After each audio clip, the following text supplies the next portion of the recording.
बिस्मिल्लाहिर्रहमानिर्रहीम। आज हम डिस्कस करते हैं डाइजेस्टिव सिस्टम। लास्ट लेक्चर में भी हमने डाइजेस्टिव सिस्टम डिस्कस किया, जिसमें हमने देखा कि किस तरह से food material oral cavity, oesophagus और स्टमक में मूव करता है और डाइजेस्ट होता है।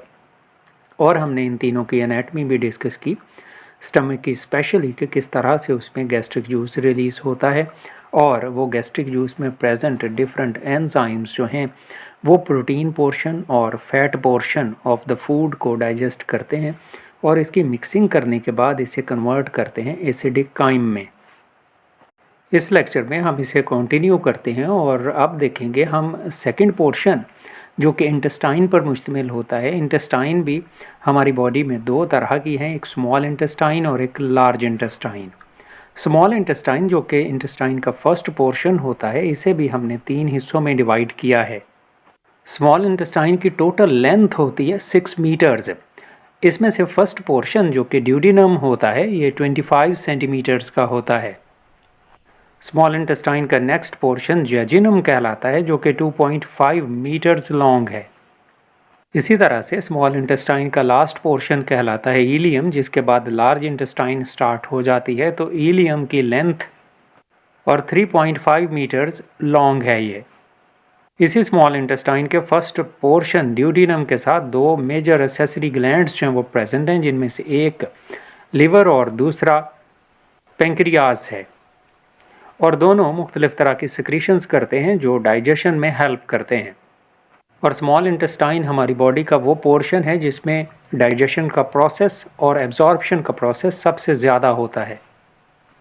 तो फूड मटेरियल थोड़ा थोड़ा करके स्मॉल इंटेस्टाइन में आता है। स्मॉल इंटेस्टाइन के फर्स्ट पोर्शन में आता है जिसे ड्यूडिनम कहते हैं, स्टमक से जब पाइलोरिक स्फिंक्टर जो है वो ओपन होता है। तो ये चूँकि फूड मटेरियल जो कि स्मॉल इंटेस्टाइन में स्टमक से आ रहा है ये होता है एसिडिक इन नेचर। तो इस एसिडिक इन नेचर होने की वजह से जब ये हमारी स्मॉल इंटेस्टाइन की लाइनिंग को टच करता है तो ड्यूडिनम की लाइनिंग से रिलीज़ होता है एक हार्मोन सिक्रीटन। स्मॉल इंटेस्टाइन से सिक्रीटन जो है वो हमारे ब्लड सर्कुलेटरी सिस्टम में जाता है, जहाँ जाके सबसे पहला काम ये करता है कि स्टमक में प्रेजेंट पाइटल और चीफ सेल्स की सिक्रीशंस जो है उन्हें रोक देता है, जो कि गैस्ट्रिक जूस रिलीज़ कर रहे होते हैं। तो असल में गैस्ट्रिक सिक्रीशंस को ये इनहिबिट कर देता है secretin. Presence of fatty acids in the food वो भी इंपॉर्टेंट रोल प्ले करती है। फैटी एसिड्स जब स्मॉल इंटेस्टाइन के फर्स्ट पोर्शन ड्यूडिनम और जेजिनम में आते हैं तो इसकी लाइनिंग दो और हार्मोन रिलीज़ करती है, जिनमें से एक है कॉलीसिस्टोकाइनिन और दूसरा है गैस्ट्रिक इनहिबिटरी पेप्टाइडेज। दोनों ही हार्मोन मिल के गैस्ट्रिक सेक्रीशंस को इनहिबिट करने का काम करते हैं, लेकिन मेजर रोल प्ले करता है गैस्ट्रिक इनहिबिटरी पेप्टाइडेज। इसी एसिडिक काइम की प्रेजेंस की वजह से इंटेस्टाइनल म्यूकोजा भी सिक्रीशन करता है, जिनमें से एक इम्पॉर्टेंट वन है म्यूकस, वाटर और इलेक्ट्रोलाइट्स। ये सारे मिल के फूड को ज़्यादा सॉल्युबल बना देते हैं ताकि मुख्तलिफ तरह के एंजाइम्स उस पर ज़्यादा आसानी से इफ़ेक्ट कर सकें और उसकी एब्जॉर्प्शन ज़्यादा इजीली हो सके। इसी तरह से सेक्रीटन हार्मोन का दूसरा इम्पॉर्टेंट रोल ये है कि वो रिस्पॉन्सिबल है कि पेंक्रियाज से पेंक्रियाटिक जूस रिलीज़ करवाता है, और लिवर ने जो बाइल बनाई और उसे स्टोर किया है गाल ब्लैडर में, तो गाल ब्लैडर से बाइल को रिलीज़ करवाता है इनटू द ड्यूडिनम। अब हम डिस्कस करते हैं role of the pancreas. Pancreas एक स्मॉल ग्लैंड की सूरत में हमारे डाइजेस्टिव सिस्टम में प्रेजेंट है। स्पेशली ये स्टमक के नीचे प्रेजेंट होता है और इसका एक्सोक्राइन पोर्शन हमारे लिए रिलीज़ करता है अंडर द इन्फ्लुएंस ऑफ सेक्रीटन, एक सेक्रीशन जिसको हमने कह दिया है वो है पेंक्रियाटिक जूस। तो ये पेंक्रियाटिक जूस में प्रेजेंट होता है म्यूकस, सोडियम हाइड्रोजन कार्बोनेट और मुख्तलिफ तरह के एंजाइम्स। सोडियम हाइड्रोजन कार्बोनेट वो एसिडिक काइम को थोड़ा पीएच नॉर्मलाइज करने की कोशिश करता है कि उसे थोड़ा बेसिक बनाता है या कम एसिडिक बनाता है उसे। एंजाइम्स में इम्पॉर्टेंट वन एंजाइम एमिलेज है जो कि स्टार्च डाइजेस्टिंग एंजाइम है। हमने देखा कि हमारे सलाइवा में भी एमिलेज प्रेजेंट होता है, जिसका काम होता है कि वो एमिलोज को कन्वर्ट कर देता है माल्टोज और आइसोमाल्टोज में, और ये काम सिर्फ 3% करता है। जबकि ज़्यादातर स्टार्च जो है वो हमारी स्मॉल इंटेस्टाइन के फर्स्ट पोर्शन ड्यूडिनम में एमिलेज जो है वो डाइजेस्ट करवाने का काम करता है, वो इसे कन्वर्ट करता है माल्टोज और आइसोमाल्टोज में। पैंक्रियाटिक जूस में एक और इम्पॉर्टेंट एंजाइम जिसका नाम है ट्रिप्सिनोजिन वो रिलीज़ होता है। ये इनएक्टिव फॉर्म होती है ट्रिप्सिन की, जो जब भी एसिडिक काइम के साथ टच करता है या ऑलरेडी प्रेजेंट ट्रिप्सिन के साथ मिलता है तो ये ट्रिप्सिनोजिन जो है वो अपनी एक्टिव फॉर्म ट्रिप्सिन में कन्वर्ट हो जाता है और प्रोटीन की डाइजेशन में रोल प्ले करता है कि लार्जर प्रोटीन मॉलिक्यूल्स को ब्रेक डाउन करके स्मॉलर प्रोटीन मॉलिक्यूल्स या पेप्टोन्स में कन्वर्ट करता है ये ट्रिप्सिन। पैंक्रियाटिक जूस में प्रेजेंट थर्ड इम्पॉर्टेंट एंजाइम वो होता है लाइपेज। गैस्ट्रिक लाइपेज और पैंक्रियाटिक लाइपेज एंजाइम थोड़े एक दूसरे से मुख्तलिफ काम करते हैं। जैसा हमने लास्ट लेक्चर में देखा कि गैस्ट्रिक लाइपेज सिर्फ एक फैटी एसिड को रिलीज़ करवाता है लिपिड्स में से, जबकि पैंक्रियाटिक लाइपेज इस काबिल होता है कि वह 2 फैटी एसिड्स को रिलीज़ करवा देता है। उसकी वजह यह कि यहाँ पर इसकी हेल्प के लिए प्रेजेंट है बाइल पिगमेंट। बाइल जो कि रिलीज़ होता है हमारे लिवर से और स्टोर होता है गाल ब्लैडर में, बाइल डक्ट के ज़रिए से ये आता है हमारी स्मॉल इंटेस्टाइन में और यहाँ आके इसका काम होता है emulsification of fats. Emulsification of fat से हमारी मुराद ये है कि ये फैट मॉलिक्यूल को स्मॉलर पार्टिकल्स में कन्वर्ट कर देता है, कि बड़े ग्लोब्यूल्स को छोटे पार्टिकल्स में कन्वर्ट कर देता है ताकि उस पर एंजाइम्स जो हैं ज़्यादा ईजीली और इफ़ेक्टिवली फंक्शन कर सकें। एनाटमिकली एक और इम्पॉर्टेंट फीचर जो कि ड्यूडिनम और जेजिनम में है वो है कि इनकी इंटरनल लाइनिंग होती है फोल्डेड, और इस फोल्डेड इंटरनल लाइनिंग पर प्रेजेंट हैं स्मॉल फिंगर लाइक प्रोजेक्शंस। ये स्मॉल फिंगर लाइक प्रोजेक्शंस कहलाते हैं विल्लाई, सिंगुलर कहलाता है विल्लस। हर एक विल्लस जो है उसमें आउटर मोस्ट प्रेजेंट है outer lining single layer of epithelium से मिलकर बनी हुई होती है, और internal to this epithelium there is present blood vessels as well as lymph vessels, और ये जो लिम्फ वेसल्स हैं these are called as lacteals. तो इन फोल्ड्स और इन विलाई की वजह से सरफेस एरिया बहुत ज़्यादा इंक्रीज़ कर जाता है ताकि maximum absorption of food material किया जा सके। एब्जॉर्प्शन के साथ ही साथ डाइजेशन का प्रोसेस स्मॉल इंटेस्टाइन के नेक्स्ट पोर्शन जेजिनम में भी कंटिन्यू रहता है।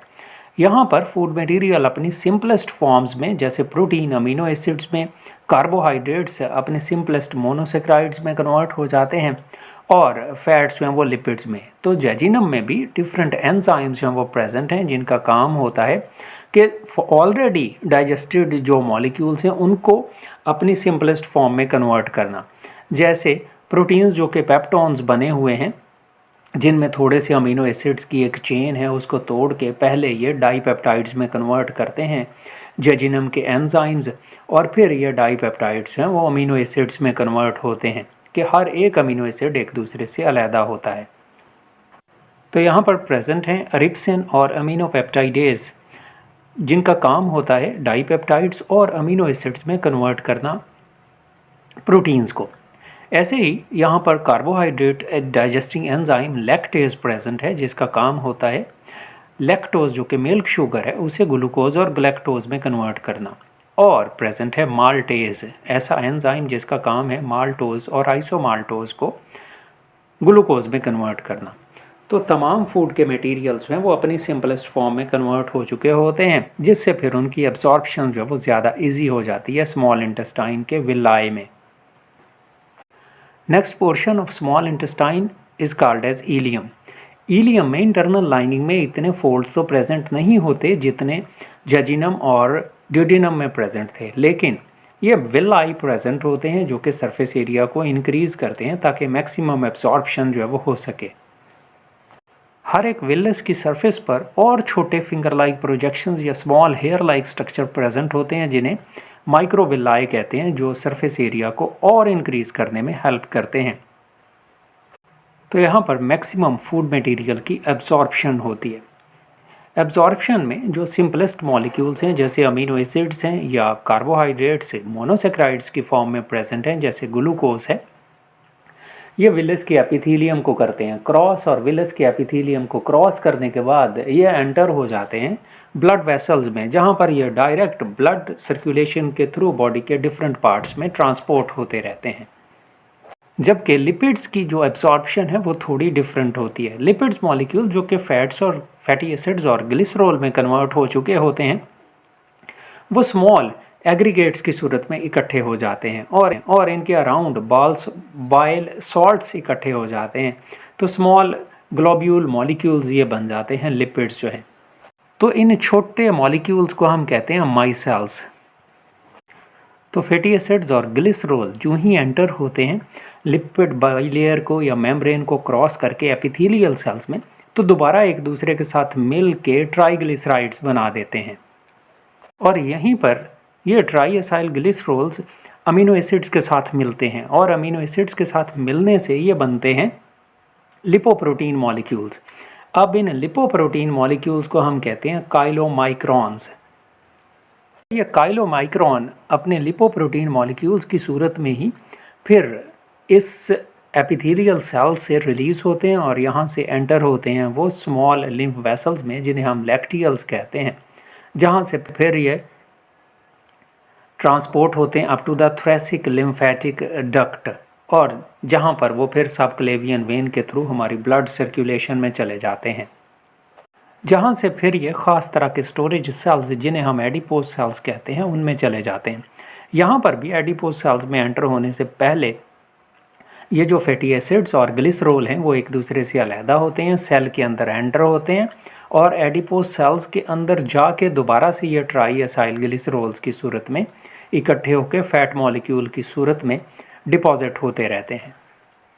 वो काइलोमाइक्रॉन या लिपोप्रोटीन मॉलिक्यूल्स जो हमारे लिवर में ट्रांसपोर्ट होते हैं, वो यहाँ पर और मुख्तलिफ़ तरह के मॉलिक्यूल्स बनाने में इस्तेमाल हो जाते हैं, या समटाइम्स लिवर उन्हें यूज़ करता है एनर्जी प्रोडक्शन के लिए, कि उनकी बर्निंग करता है रेस्पिरेशन के प्रोसेस में और एनर्जी बनवाता है हमारे बॉडी सेल्स के लिए।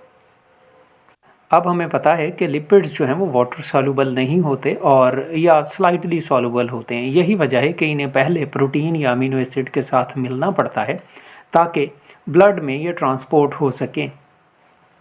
काइलोमाइक्रॉन में ऐसे अमीनो एसिड्स होते हैं जो हाइड्रोफिलिक अमीनो एसिड्स होते हैं, ताकि वो ब्लड में इजीली डिसॉल्व होके या ब्लड के मॉलिक्यूल के साथ मिल के जो वाटर उनमें प्रेजेंट है ट्रांसपोर्ट करवा सकें, ना सिर्फ खुद को बल्कि इन काइलोमाइक्रॉन मॉलिक्यूल्स में प्रेजेंट लिपिड्स को भी।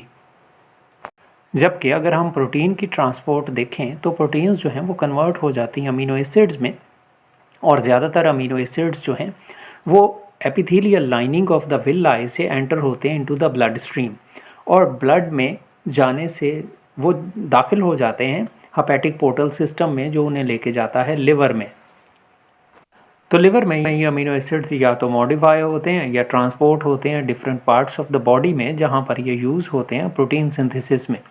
तो ज़्यादातर अमीनो एसिड्स तो प्रोटीन सिंथेसिस में यूज़ होते हैं, थोड़े ही ऐसे होते हैं जो हमें एनर्जी प्रोवाइड करने में रोल प्ले करते हैं, कि उनकी डीएमिनेशन होती है, अमीनो ग्रुप उनमें से उतरता है और बाकी जो वो समटाइम्स कार्बोहाइड्रेट्स में कन्वर्ट हो जाते हैं। इसी तरह से वेरियस मिनरल्स जैसे जिंक हैं, विटामिन B12 वगैरह हैं, ये ज़्यादातर एब्जॉर्ब होते हैं स्मॉल इंटेस्टाइन में या इलियम के पोर्शन में। लोअर बॉटम राइट साइड पर हमारे एब्डोमेन में स्मॉल इंटेस्टाइन जो है वो मिलती है हमारी लार्ज इंटेस्टाइन के साथ। जहाँ दोनों इंटेस्टाइन एक दूसरे के साथ मिलती हैं, यहाँ भी स्फिंक्टर प्रेजेंट है जिसका नाम है इलियोकोलिक स्फिंक्टर। और लार्ज इंटेस्टाइन का वो पोर्शन जहाँ पर आके स्मॉल इंटेस्टाइन मिलती है वो कहलाता है काइकम। काइकम एक ब्लाइंड एंडेड डक्ट होती है जिसके ऊपर एक और फिंगर लाइक प्रोजेक्शन प्रेजेंट है जिसका नाम है अपेंडिक्स। हमारी अपेंडिक्स तकरीबन 9 सेंटीमीटर इन लेंथ होता है। लार्ज इंटेस्टाइन का नेक्स्ट पोर्शन कहलाता है कोलॉन, और कोलॉन के 3 पोर्शन हैं। एक असेंडिंग कोलॉन जहाँ फूड मटेरियल नीचे से ऊपर की तरफ जाता है, ट्रांसवर्स कोलॉन है, और लास्ट वन कहलाता है डिसेंडिंग कोलॉन। ये सारा पोर्शन तकरीबन 1.8 मीटर लॉन्ग होता है। लास्ट पोर्शन ऑफ कोलॉन कहलाता है सिग्मॉइड कोलॉन, जिसके एंड पर प्रेजेंट होती है एक लॉन्ग ट्यूब जिसका नाम है रेक्टम, जहाँ पर फूड मटेरियल या फीकल मटेरियल टेम्परेरीली स्टोर होता है। और फिर हमें डेफिकेशन रिफ्लेक्स होता है जब, तो फूड मटेरियल जो अनडाइजेस्टेड फूड मटेरियल है वो हमारी बॉडी को लीव करता है एनस के थ्रू, जिसके एंड पर प्रेजेंट है एनल स्फिंक्टर। कोलोन हमारी लार्ज इंटेस्टाइन का ऐसा पोर्शन है जहाँ पर ज़्यादातर वाटर की रीअब्जॉर्प्शन होती है, मिनरल्स की रीअब्जॉर्प्शन होती है, और ये म्यूकस रिलीज़ करता है ताकि फूड मटेरियल मूव कर सके अप टू द रेक्टम। यही वो पोर्शन है जहाँ पर हमारा काइम जो है वो कन्वर्ट होता है फीसिस में। यहाँ पर बहुत ज़्यादा प्रेजेंट होते हैं बैक्टीरिया जो कि हेल्प करते हैं काइम को फीसिस में कन्वर्ट करने में। ये बैक्टीरिया हमारे लिए विटामिन के बना रहे होते हैं। अब अगर हम मूवमेंट्स की बात करें तो फूड मटेरियल या जिसे हम फीसिस कहते हैं ये लार्ज इंटेस्टाइन में मूव करता है with the help of peristaltic movements के पेरिस्टालसिस की वजह से असेंडिंग, ट्रांसवर्स, डिसेंडिंग कोलॉन से अप टू द रेक्टम आता है। फिर हमें डेफिकेशन रिफ्लेक्स होता है ताकि हम इसे बॉडी से बाहर पास आउट कर सकें। एक और इम्पॉर्टेंट चीज़ वो है अपेंडिसाइटिस। इन्फ्लेमेशन ऑफ अपेंडिक्स को कहते हैं जब कंडीशन ऐसी हो जाए कि हमारी वर्मीफॉर्म अपेंडिक्स जो कि एक्सटेंशन के तौर पर प्रेजेंट होती है हमारी काइकम के ऊपर, ये ऑब्स्ट्रक्ट हो जाए, बंद हो जाए, तो इसमें होने वाली मुख्तलिफ़ तरह की सेक्रीशंस जो हैं वो एक्यूमुलेट हो जाती हैं, जिस वजह से ये स्वेलअप हो जाता है और कंडीशंस जो हैं वो पेनफुल हो जाती हैं। तो इसे हम अपेंडेक्टमी कर देते हैं, जिसे रिमूव कर देते हैं बॉडी से। लेकिन अगर ये बस्ट ओपन हो जाए, ज़ाहिर है, तो ये जो पॉइजनस मटेरियल है बॉडी में अगर फैल जाएं तो फेटल हो सकते हैं। इस लेक्चर में हमने देखा कि फूड मटेरियल जो है स्टमक से जब स्मॉल इंटेस्टाइन के फर्स्ट पोर्शन ड्यूडेनम में दाखिल होता है तो डाइजेशन और एब्जॉर्प्शन का प्रोसेस कैसे होता है और एलिमिनेट कैसे होता है हमारी बॉडी से। तो इन 2 लेक्चर्स में हमने हमारा डाइजेस्टिव सिस्टम डिस्क्राइब किया कि कैसे हम फूड मटेरियल इनटेक करते हैं, डाइजेस्ट करते हैं और उसे बॉडी से एलिमिनेट करते हैं। नेक्स्ट हम इंशाल्लाह डिस्कस करेंगे डाइजेस्टिव सिस्टम से रिलेटेड कुछ diseases. Thank you for watching